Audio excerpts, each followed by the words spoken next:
Hello everyone, मैं doctor Tanuja कुमारी आप सभी का स्वागत अपने यूट्यूब चैनल में करती हूँ।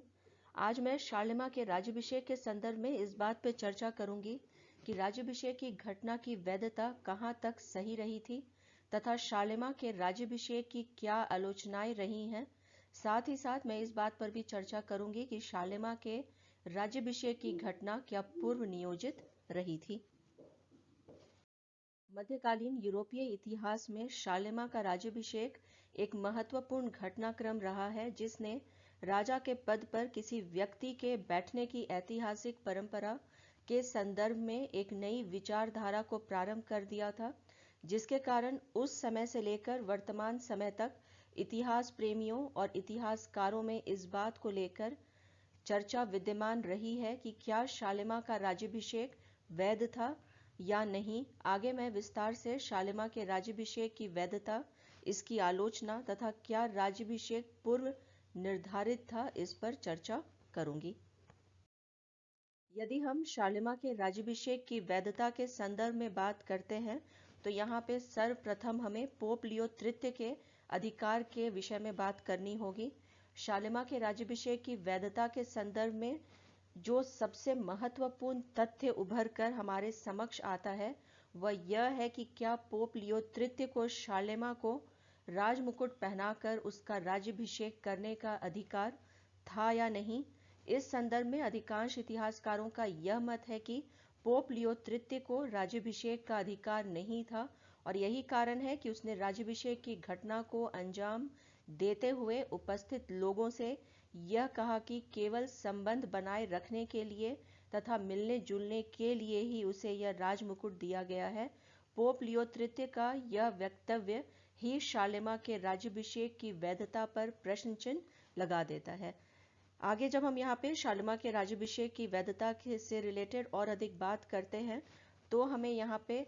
जो इतिहासकारों का एक मत जो हमारे समक्ष आता है उसके विषय में बात करनी होगी कि पोप लियो तृतीय द्वारा शारलेमा का राज्याभिषेक की वैधता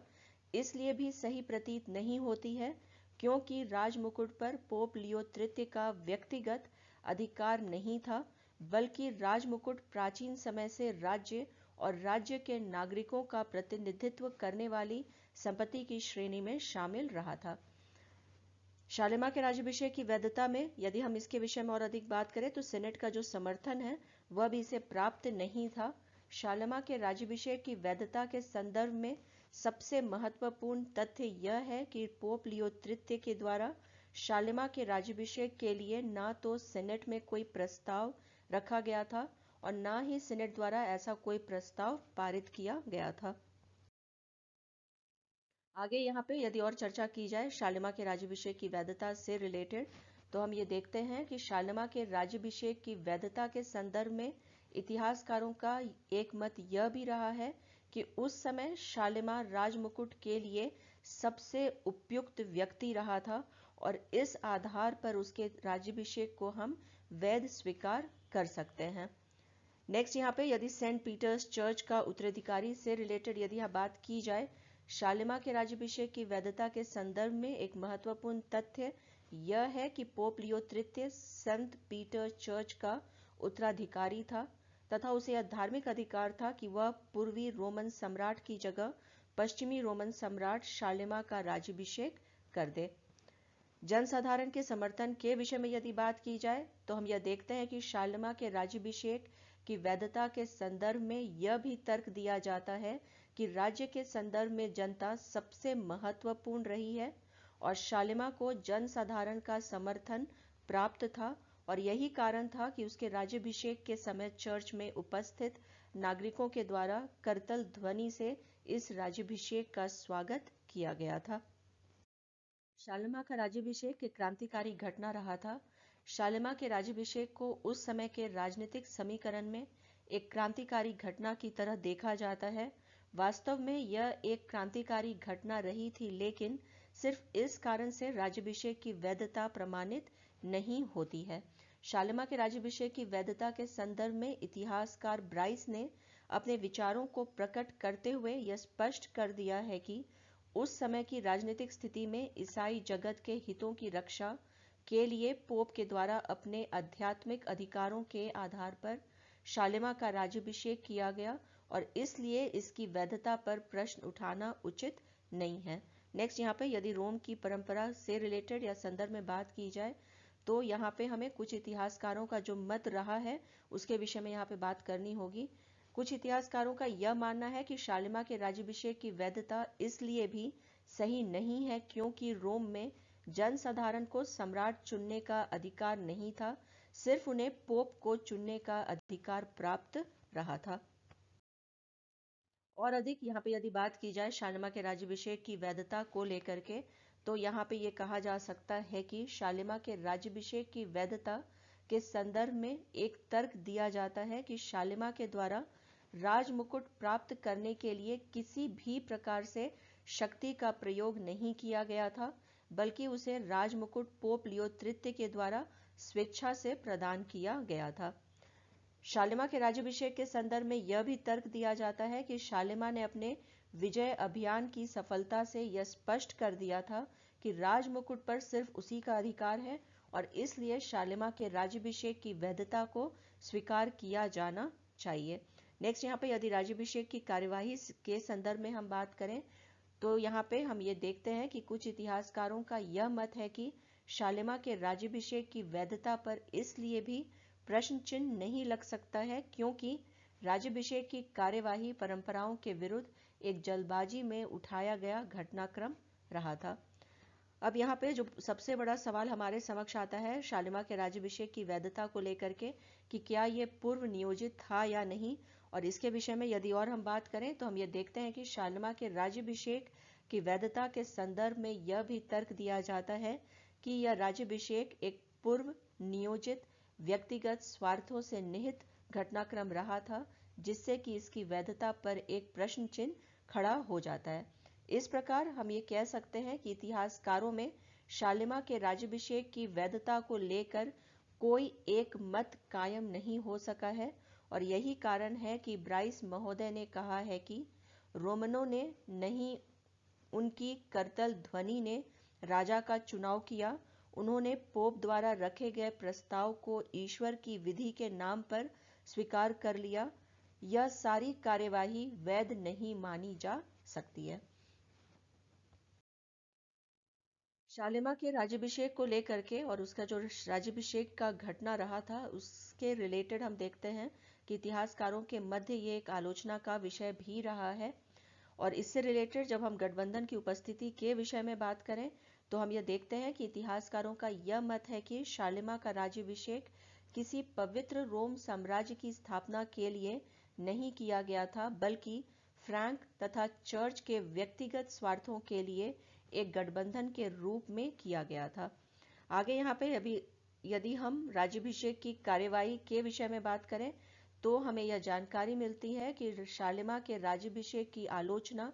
इसलिए भी की जाती है क्योंकि राज्याभिषेक की घटना के संदर्भ में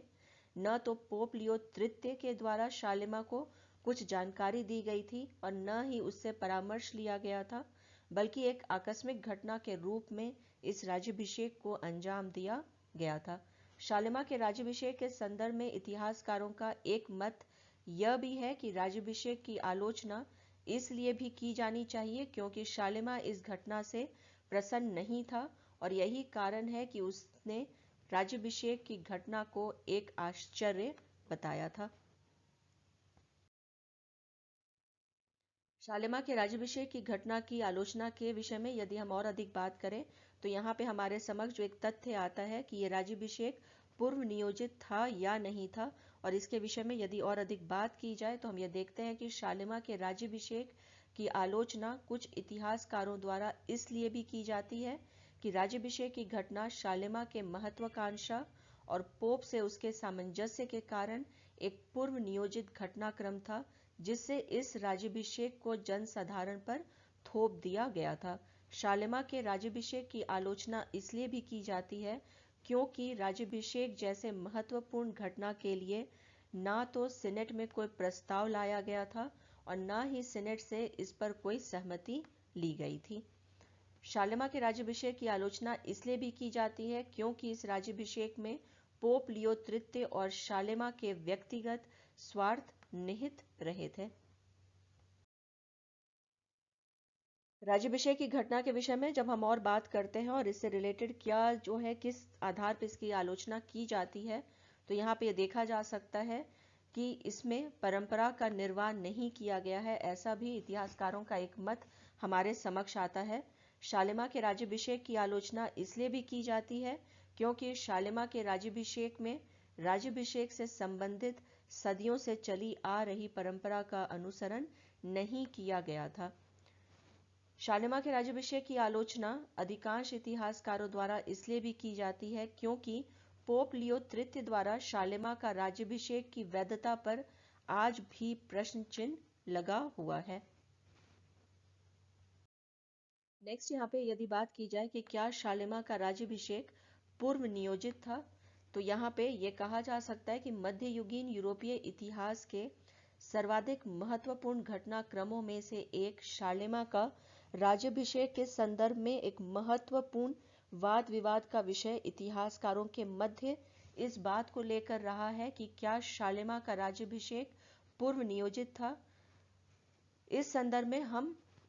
इसे निम्नवत इसकी चर्चा कर सकते हैं।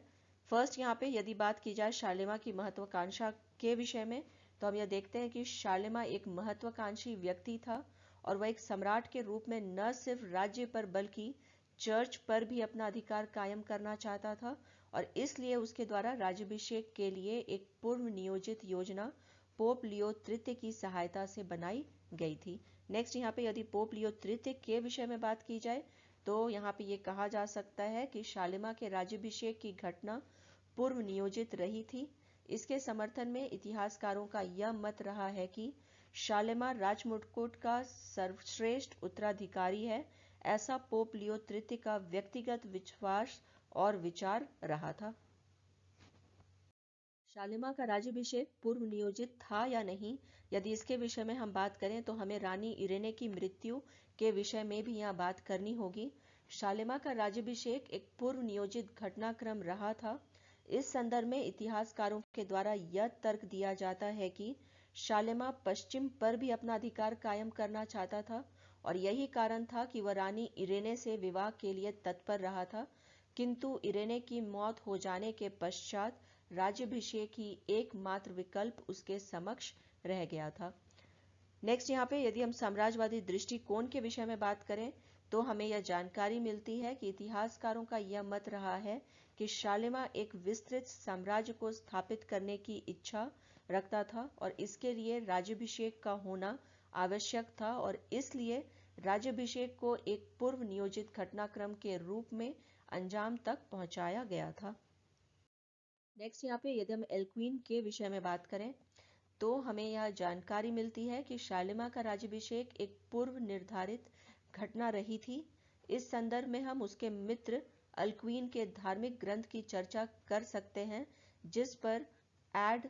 स्प्लेंडोरम इम्पेरियलिस पोटेंस्टाइज लिखा हुआ था, जिससे यह स्पष्ट होता है कि शालिमा को संप्रभु मान लिया गया था और इसलिए राज्याभिषेक की घटना घटित हुई थी। शालिमा के राज्याभिषेक में सबसे महत्वपूर्ण भूमिका पोप लियो तृतीय की रही है, जो न सिर्फ शालिमा के एहसानों से दबा हुआ था बल्कि वह चर्च की सुरक्षा के लिए शालिमा का समर्थन भी चाहता था और यही कारण है कि उसने एक पूर्व निर्धारित योजना के अधीन सेंट पीटर्स के चर्च में शालिमा को पूजा के लिए आमंत्रित किया था।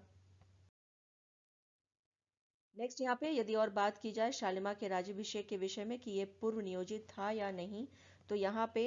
ये कहा जा सकता है कि शालिमा का राज्याभिषेक पूर्व नियोजित था क्योंकि जब पोप लियो तृतीय ने शालिमा के सिर पर राजमुकुट रखा तो उसके द्वारा कोई विरोध प्रदर्शन नहीं करते हुए राजमुकुट को स्वीकार कर लिया गया था। शालिमा के राज्याभिषेक की घटना पूर्व नियोजित थी। इस संदर्भ में इतिहासकार यह तर्क देते हैं कि उस समय राजमुकुट के लिए शालिमा ही सर्वश्रेष्ठ व्यक्ति रहा था और इसलिए पोप के द्वारा इस घटनाक्रम को अंजाम दिया गया था। आगे यहाँ पे यदि और अधिक चर्चा की जाए क्या शालिमा का राज्याभिषेक पूर्व नियोजित था या नहीं, तो यहाँ पे ये कहा जा सकता है कि शालिमा की स्वीकृति जो है वह भी इस बात को निर्धारित करने का कार्य करता है कि ये राज्याभिषेक जो है वह पूर्व नियोजित रहा था। शालिमा के राज्याभिषेक की घटना पूर्व नियोजित रही थी। इस संदर्भ में इतिहासकारों के द्वारा यह तर्क दिया गया है कि शालिमा की स्वीकृति इस घटनाक्रम के लिए पोप लियो तृतीय के द्वारा पहले ही अवश्य ली गई होगी और यही कारण है कि संपूर्ण घटनाक्रम में शालिमा के द्वारा कोई विरोध नहीं प्रदर्शित किया गया था। नेक्स्ट यहाँ पे यदि शालिमा की कूटनीति के विषय में बात की जाए तो कुछ इतिहासकारों का यह मत है कि शालिमा के राज्याभिषेक की घटना को पूर्व नियोजित इसलिए भी कहा जा सकता है क्योंकि शालिमा के द्वारा पोप के समर्थन को हासिल करने के लिए स्वयं ही उसके लिए विपरीत परिस्थितियों का निर्माण कर तथा उसे सहायता देकर उसका समर्थन हासिल किया गया था। नेक्स्ट यहाँ पे यदि बात किया जाए त्योहार का दिन जो रहा था शालिमा का राज्याभिषेक का, इसके आधार पे भी कहा जा सकता है कि राज्याभिषेक जो था वह पूर्व नियोजित रहा था। इस प्रकार